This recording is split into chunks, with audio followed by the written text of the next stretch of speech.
ऊपर कट सको, photo photo होना चाहिए।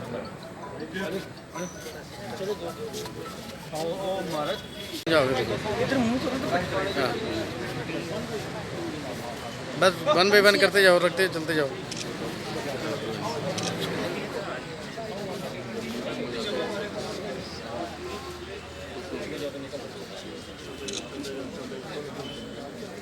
चढ़ाते जाओ, फूल चढ़ाते जाओ, निकलते जाओ। चलो जी,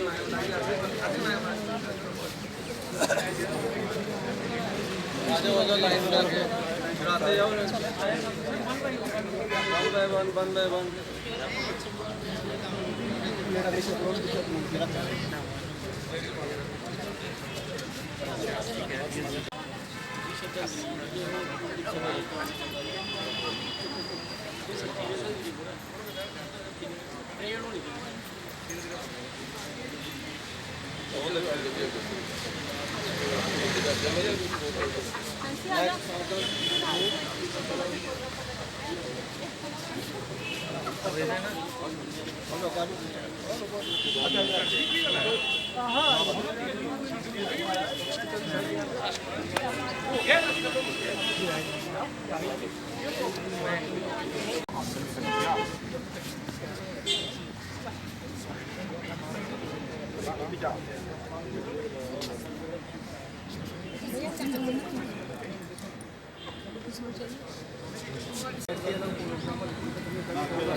दियो ट्रिब्यूट करो।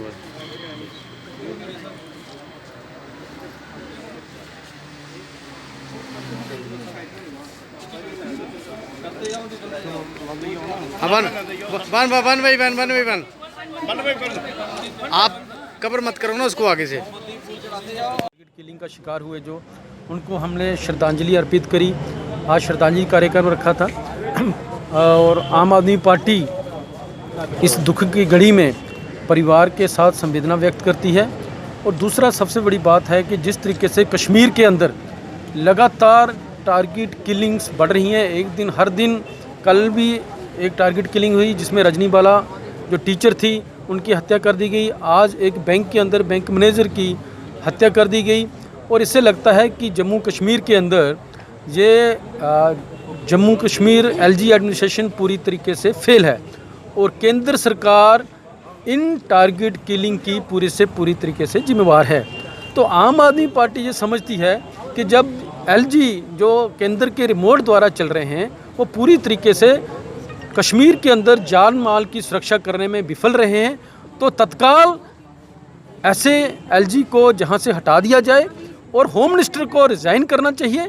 क्योंकि ये बड़ी बड़ी बातें करते रहे कि जम्मू कश्मीर के अंदर हमने आतंकवाद की कमर तोड़ दी है।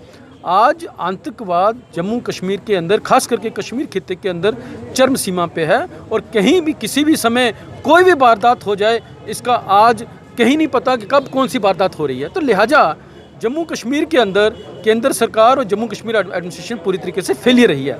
और आम आदमी पार्टी ये मांग करती है कि कश्मीर के अंदर जितने भी अल्पसंख्यक हैं और जितने भी वहाँ पे सेलिब्रिटी की भी हत्या हो रही है, इनको सुरक्षा मुहैया कराई जाए और कोई पॉलिसी बनाई जाए, ऐसी पॉलिसी बनाई जाए जिसके अंदर कश्मीर के अंदर खास करके जो अल्पसंख्यक रह रहे हैं उनको सुरक्षा मुहैया हो। जिस तरह से जो गवर्नमेंट एम्प्लॉय है उनको प्लान करना शुरू हो गए, कुछ लोग एम्प्लॉय वापस भी आ गए। हाँ, इस तरीके से जिस तरीके से ये टारगेट किलिंग हो रही है, वहाँ पे भय का माहौल है। नेचुरली हर किसी को अपनी जान प्यारी है। जब केंद्र सरकार और जम्मू कश्मीर एडमिनिस्ट्रेशन उनको सुरक्षा मुहैया नहीं करवा पा रहे हैं, तो नेचुरली लोगों को अपनी जान बचा के वहाँ से कश्मीर से प्लान करना पड़ेगा। और जो दुर्भाग्य होगा हिंदुस्तान का और जम्मू कश्मीर का कि अगर कश्मीर के अंदर इस तरीके से प्लान होता है, हालांकि ऐसी ही सिचुएशन 1989-90 में थी और जब वो वैसी ही सिचुएशन अब दोबारा पनप रही है। और केंद्र सरकार को कैटेगरिकली इस पर संज्ञान लेके इन टारगेट किलिंग्स के ऊपर वहाँ पे जो हाइब्रिड मिलिटेंट्स हैं उनकी निशानदेही करके उनकी धरपकड़ करनी चाहिए और मिलिटेंसी पे कंट्रोल करना चाहिए, जिसमें जो विफल रहे हैं। आज ज़रूरत है केंद्र सरकार को और जम्मू कश्मीर एडमिनिस्ट्रेशन को इसके ऊपर कड़ा कदम उठाएं।